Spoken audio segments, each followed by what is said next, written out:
most unfair thing to do to an athlete right after a victory, but it is absolutely mandatory and necessary. A necessary evil, as John Anik would put it, is to ask him what's next. And the only reason I say that's so bad is everybody in sport gets a pat on the back. Everybody gets to rest and recover. It's just one of these things. I mean, other sports don't get asked that question, but they also don't need to be. On a regular season, your schedule's already set. No need to say what's next.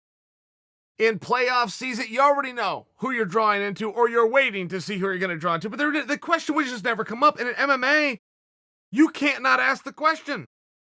You just can't, and it's such a tough one. And of course, I'm referring to Poirier and Hooker. But the reason that this answer is unique, at least for me, is I believe one of those guys will be fighting Tony Ferguson next. Now, let me repeat that again. I believe one of those guys will be fighting Tony Ferguson again. Now, let me repeat that a third time.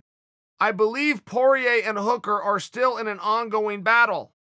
Though the contest to be under the unified rules has been brought to a conclusion, they are still in a battle for who is going to get Tony Ferguson next.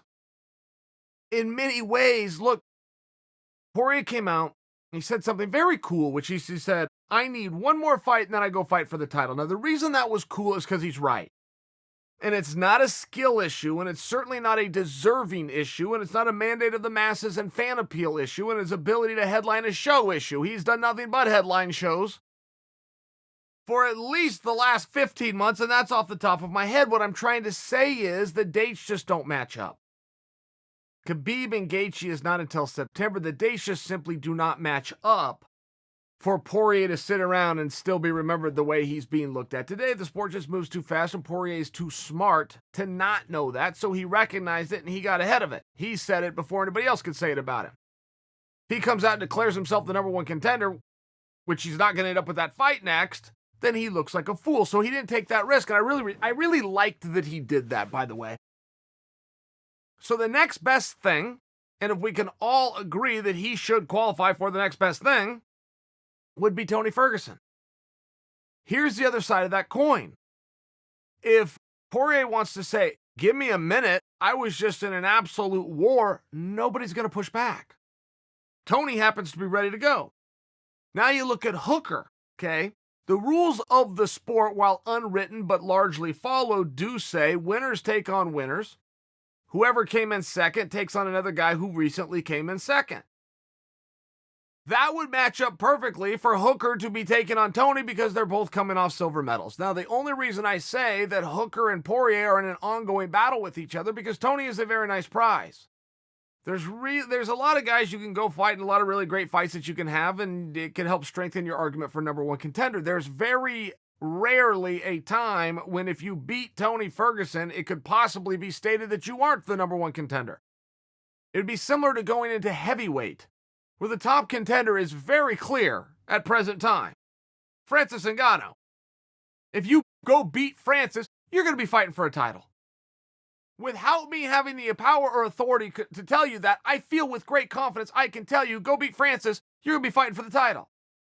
I feel with great confidence I can tell you, go beat Tony Ferguson, you're going to be fighting for the title. I think you guys would agree with me, but really this is a matter of last man standing. It really is going to be a survivor clause. Survivor clause is something that Scott Coker invoked in the Bellator Grand Prix that I had never heard of before, but that he said he had got, I think it was through K1, but an organization he used to be with in Japan where if they were having a tournament, you win your match and you're supposed to move on in the tournament, but all of a sudden you can't because you're too hurt. You could do a survivor clause where the guy that you just beat, if he can just survive and make the walk out there, he can get back into the tournament. I think it's a very good clause. I think it's very relevant. I think that we all understand what it means. And in large part, Tony, who's ready to go, but needs a worthy adversary, it would seem as though whoever raises their hand, and I'm going to predict for you, guess what I'm going to predict for you guys? With no evidence, but guess what my prediction is? Hooker. I think it's Hooker. Hooker is such a competitor. Hooker, I imagine, is very proud of himself for what he just accomplished. Amazing battle.